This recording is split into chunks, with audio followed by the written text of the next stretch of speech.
Alright friends, here we go. This is the last video that I'm filming for tonight. This is for area and volume. This is the last topic that we studied in the course. This was the last new thing for you all. So rather than doing an intense review in the video right now, I'm going to save that for class. And we're going to look at what I think is a pretty traditional question. This came from the 1999 AP exam, so this is old. This is question number 2. In fact, this was a calculator inactive question. Before you freak out and say, but wait, it's question number 2. Back in 1999, all questions were calculator inactive, and so that's where we are right now. Okay.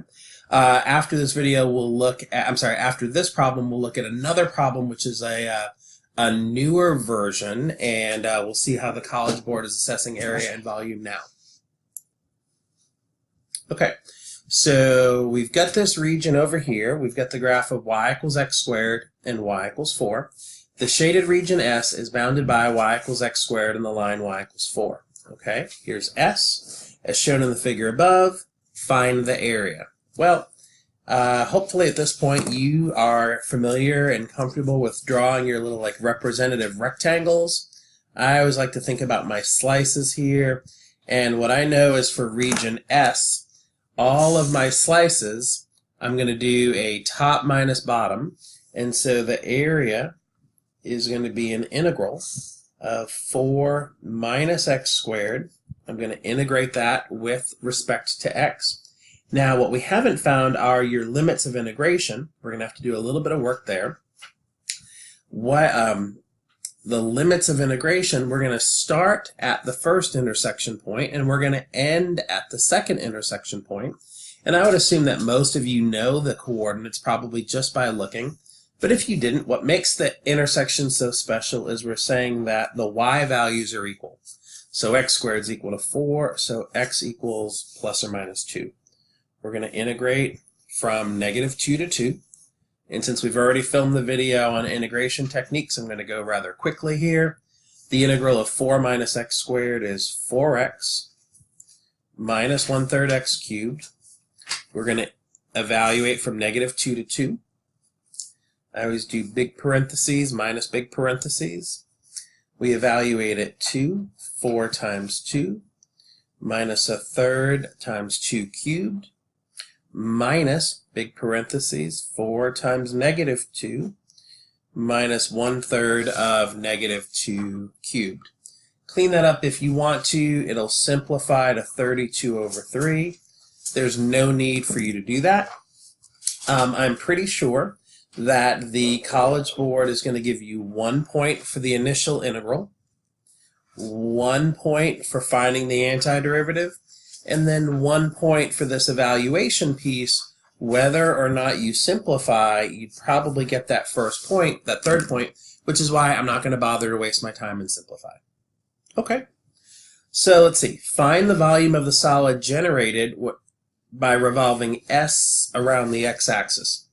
Let me get another piece of paper here. We'll do it this one time. Okay, so here's y equals 4.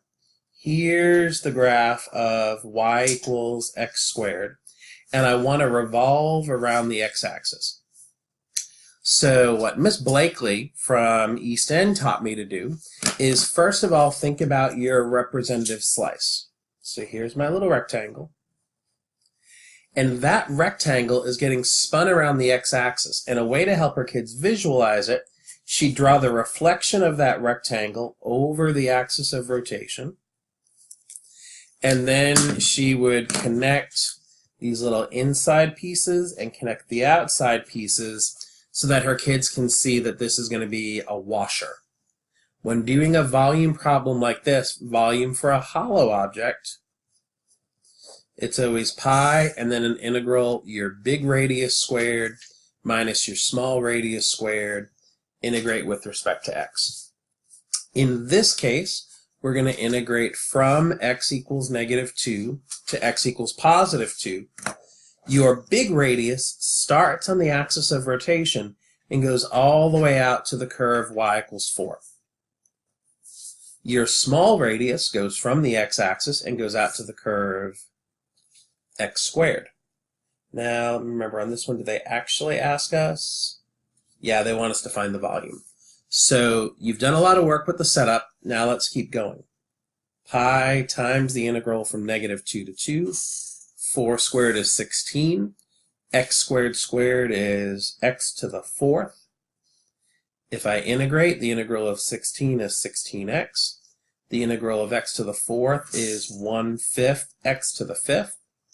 Now don't forget, all of that's getting multiplied by pi. And we evaluate from -2 to 2. So we're going to have pi times 16 times 2, well that's 32, minus 1/5 of 2 to the 5th, minus, oh there's a pi there, sorry, 16 times -32, minus 1/5 of -2 to the 5th. And that is a perfectly acceptable answer. If you want to go a little bit further with this, feel free, and according to my source here, 256 pi over 5.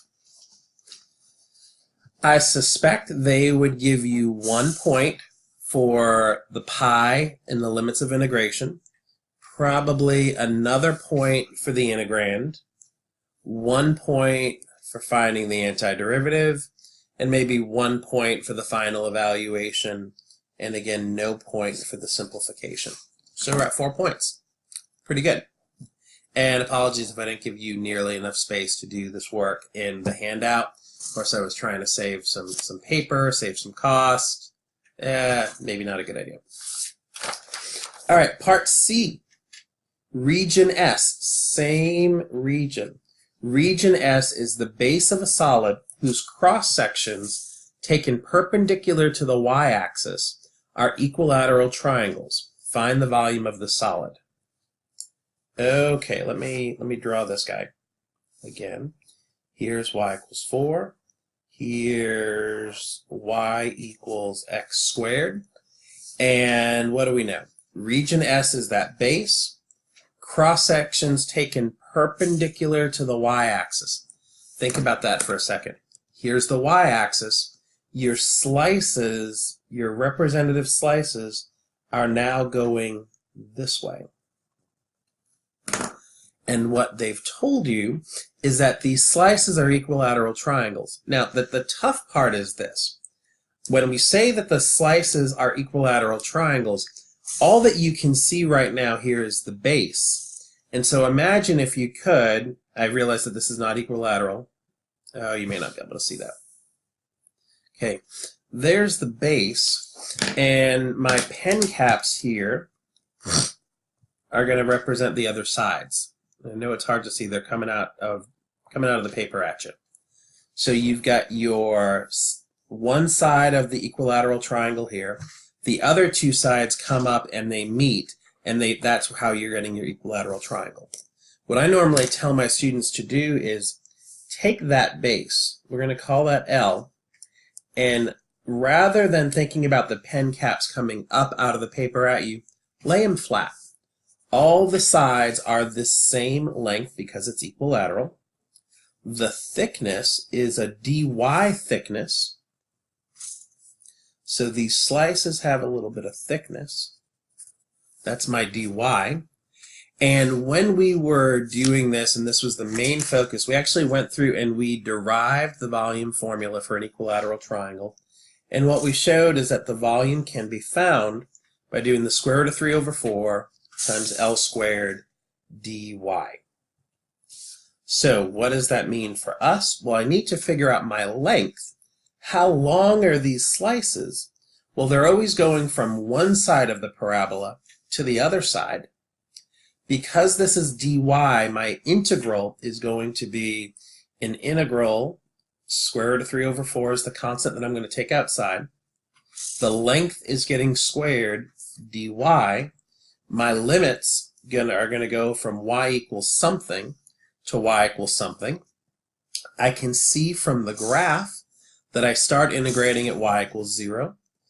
I stop integrating at y equals 4.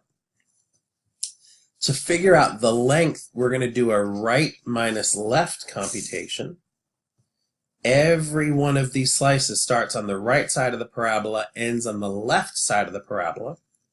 Well, we know that y is equal to x squared. If I solve this for x, I'm going to get the square root of y plus or minus the square root of y is equal to x. X equals the square root of y is the right side of the parabola. X equals negative square root of y is the left side of the parabola. So the length that I'm looking for is square root of y minus negative square root of y. I can clean this up a little bit. We get the square root of 3 over 4. Integrating from y equals 0 to y equals 4. Square root of y minus negative square root of y is 2 square roots of y, and that gets squared.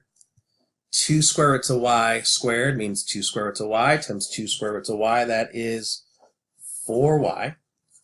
So here we go. My integrand is now 4y. Find the antiderivative. The antiderivative of 4y is 2y squared. I'm still multiplying by the square root of 3 over 4. And I'm evaluating from 0 to 4. Plug in square root of 3 over 4 times 2 times 4 squared minus the square root of 3 over 4 times 2 times 0 squared. And if you simplify this correctly, which you don't have to on the free response, but maybe you do on the multiple choice, that volume is going to be 8 square roots of 3. I know I'm going kind of quickly with this. These area volume questions, they're pretty standard. We spent a significant amount of time on these, and I saw students being really successful. And I want to do a harder problem in a little bit, so I'm going fast right now. All right, let's keep going. Part D. Let me do my little paper folding thing here. Oops. And for those of you that are wondering what that noise in the background is, my youngest daughter, Kaylin, is playing the game of life right now. We're constantly deciding, are we on the family path? Are we on the college path? We're on the college path. Sup, dudes? Okay, go away now. All right, so for the bonus point on this one, tell me what game she was playing when you come into class. All right, part D. Region S is revolved about the line x equals 2. Set up, but do not evaluate, oh, I love these, an integral expression which can be used to determine the volume of the object formed. Okay, you know the drill. Let's try that again. Okay, here's my parabola. Here's the line y equals 4. There's region S. They said revolve around the line x equals 2. Well, that's a vertical line right here. If I'm revolving around the vertical line x equals 2, then my slices are going this way, which you got it. It's going to be a dy integral. What you can do if you want to help visualize this, take this rectangle, reflect it across your axis of rotation, and you're going to get something that looks like this. Ooh. Ooh. All right. So we've got a hollow object, so volume hollow is going to be pi. We're doing an integral with respect to y, so my limits are going to be from y equals 0 to y equals 4. Now, to figure out the big radius and the small radius, I'm going to draw this maybe a little bit more exaggerated here. Your large radius, you always start on your axis of rotation, which is x equals 2, and you're going to go to that outside curve. How long is that distance? Well, you're going from x equals 2 to, what do we say this was? This is x equals negative the square root of y on this side. So your big radius is 2 minus negative square root of y squared. Your small radius goes from your axis of rotation to the inside curve, and we said that was x equals the square root of y. So it's minus 2 minus the square root of y squared dy. And I love these setup questions. They just need you to set it up. You don't need to do any integration. All right, last one. Here we go. Part E.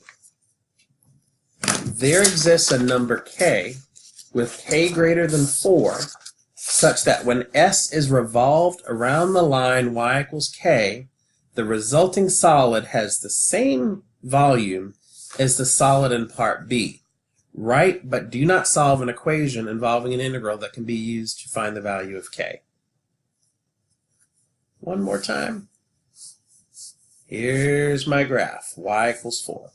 Here's the parabola, y equals x squared. There exists a number k, but k is greater than 4, such that when S is revolved around the line y equals k. So y equals k is a line, a horizontal line, and we know that k is greater than 4. Because k is greater than 4, the axis of rotation is going to be above where this line y equals 4 is. Okay?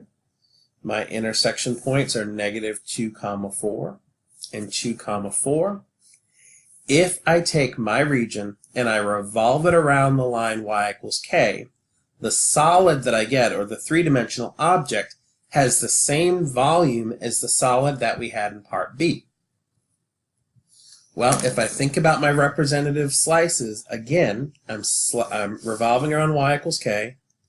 Here's my slice. It's a little hard to see. Sorry about that. We're going to get another hollow object. So the volume hollow is going to be pi.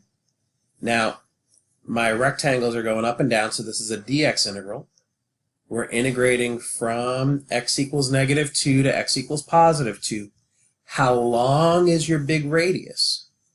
Start on your axis of rotation and keep going until you hit the outside curve, which is y equals x squared. Your big radius is 4 minus x squared. Your small radius, you're going to go from the line y equals k down to this inside curve y equals 4. So that radius is k minus 4. I just realized I made a mistake with my big radius. I hope you guys caught it.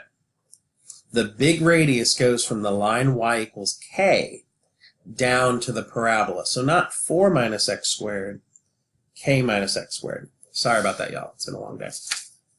Yeah. So let's pull all this together. The volume for this hollow object is pi, integral from x equals -2 to x equals +2, k minus x squared squared, minus k minus 4 squared. And what's so special about this value of k is that I'm supposed to get the same volume that I came up with in part B. That's that. That is the setup that I needed in part E. Now, there's no way that the College Board is going to ask you all 5 of these things at the same time. That's just ridiculous. Okay, so don't worry about that. My goal was a lot of different things. So we've done an area calculation. We've done me. I think I filmed 11 videos and have 4 more to go this weekend, and then I'll be done. Good night, y'all. All right, calculus friends, it's me doing the walk of shame here. I made a mistake when I was first filming this problem, and thank you to the Yes Prep North Side students and Mr. Trier for bringing it to my attention so that I can fix my blunder. So here we go. Gonna get it right this time. This is from the 2016 AB exam. It's question number 4, so it's calculator inactive. Let S be the shaded region in the first quadrant, bounded above by the horizontal line y equals 3, below by the graph of y equals 3 sine of x, and on the left by the vertical line x equals k. All right, here's x equals k, here's the line y equals 3, here's y equals 3 sine of x. That's the area that we're looking for. Find the area of S when k equals pi over 3. Well, I would hope that for everybody at this point, area is not too bad. K equals pi over 3, so we're at the vertical line. X equals pi over 3, that's your starting point. Where are you going to end your integration? Well, you're going to end your integration at the intersection point. That's going to happen when y equals 3 and y equals 3 sine of x come together. So 3 equals 3 sine of x. Oh, that's off the screen, isn't it? Sorry. So I set my two equations equal to each other to find the intersection point. If 3 equals 3 sine of x, divide both sides by 3. Then 1 equals the sine of x. Where's the sine equal to 1? That occurs at pi over 2. So this is the point x equals pi over 2. So to find area, we do an integral. We have a starting point. We have an ending point. To find the area between two curves, right, we like to think about those rectangular slices. Okay, how long is this slice? Top minus bottom. The length is 3 minus 3 sine of x. The width is dx. So my integral expression is 3 minus 3 sine of x dx. And because that rectangle, the height is determined by 3 minus 3 sine of x, all the way from x equals pi over 3, all the way to x equals pi over 2, this integral is going to get me the area that I want. All that's left is to find the antiderivative, and here's where I made my mistake. The antiderivative of 3 is 3x. The antiderivative of negative 3 sine of x is positive 3 cosine of x.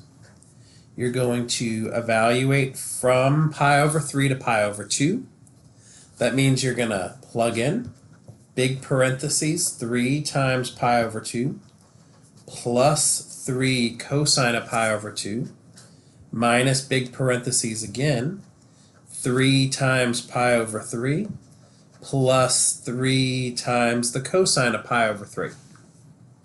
And because you're on the free response part of the exam, there's no need to simplify, and I would encourage you to stop here. If you want to simplify further, feel free, but you really are just taking a big risk that you don't need to take. 3 times pi over 2 is 3 pi over 2. Cosine of pi over 2 is 0, so 3 times 0 we're going to get 0. Minus 3 times pi over 3 is pi. The cosine of pi over 3 is 1/2. Multiply that by 3, you get 3/2. And I bet if you've simplified this far, you're going to keep on going. 3 pi over 2 minus pi is pi over 2. And then plus 3/2.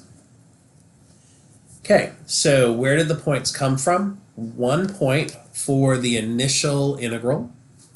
1 point for the antiderivative, 1 point for your numerical answer, either the unsimplified version, which is really where I want you to stop, or any of this over here earns you that last point for a grand total of 3 points. Not too bad. I would hope that this would be a high-scoring question for just about everybody in the calculus course. Let's move on to part B. In part B, we're asked to find the area, we're told, that the area of S is a function of K. All right, we'll talk about that in a second. Find the rate of change of the area of S with respect to K when K equals pi over 6. I want the rate of change of the area of S with respect to K. What that means, rate of change in calculus class means derivative. Rate of change of S with respect to K is ds dk. Well, how do I first find that area, the area of S, I guess not ds dk, sorry, dA dk. The area of S, wow, that's messy, is going to be found by doing an integral. Now, no longer x equals pi over 3, but starting at k, going to pi over 2. Your integrand is the same, 3 minus 3 sine of x, integrate with respect to x. Now, before you get all excited and start thinking about, okay, find the antiderivative, plug in, subtract, do the things, we don't actually need to know area. We have an expression for the area. What I want is dA dk, which means find the derivative of this integral expression from k to pi over 2. That's what I want to do. I want the derivative of this expression. Well, how are you going to find the derivative of that expression? That looks crazy. You want the derivative of the integral of a function from k to pi over 2, and k is a constant. Well, this is a lot like the second fundamental theorem of calculus. The second fundamental theorem of calculus, that's the one that tells you that if you're taking the derivative of the integral of a function from a constant to a variable, that you basically just get back your original function. Good, except you're not starting at a constant, the constant's up here. How do we fix that? You're right. We're going to switch your limits of integration. We're going to integrate from pi over 2 to k. We're going to integrate 3 minus 3 sine of x dx. Because you switch those limits, you introduce a negative. Now you take the derivative. Well, if the derivative of the integral of a function from a constant to a variable is just the original function with the new variable plugged in, then when you throw in the negative, what you're going to get is the negative of 3 minus 3 sine of k. This is dA dk. The derivative of a with respect to k, the rate of change of the area with respect to k.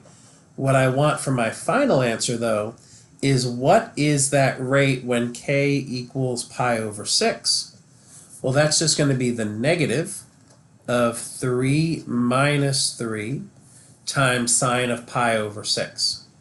Simplify it if you want to. Again, not a wise choice, not something I want you to spend your time on.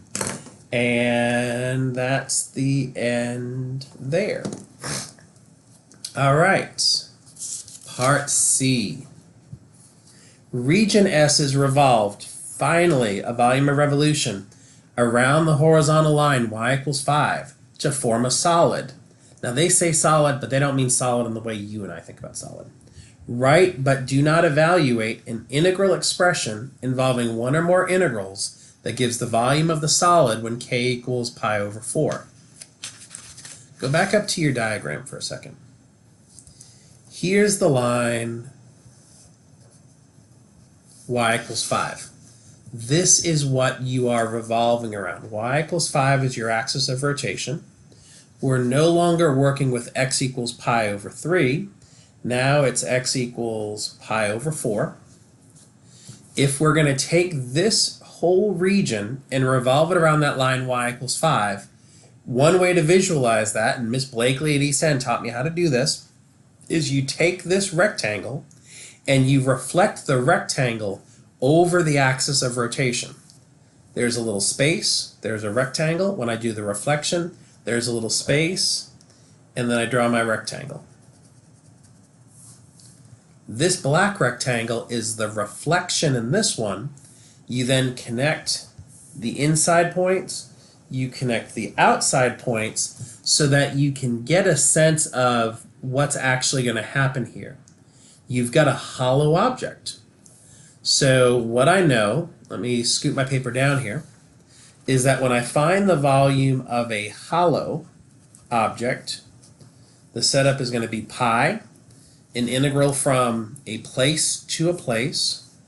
There's a big radius squared, there's a small radius squared, and in this case I'm integrating with respect to x. My limits of integration are going to be from pi over 4 to pi over 2. Let's go back to the diagram to figure out big radius and small radius.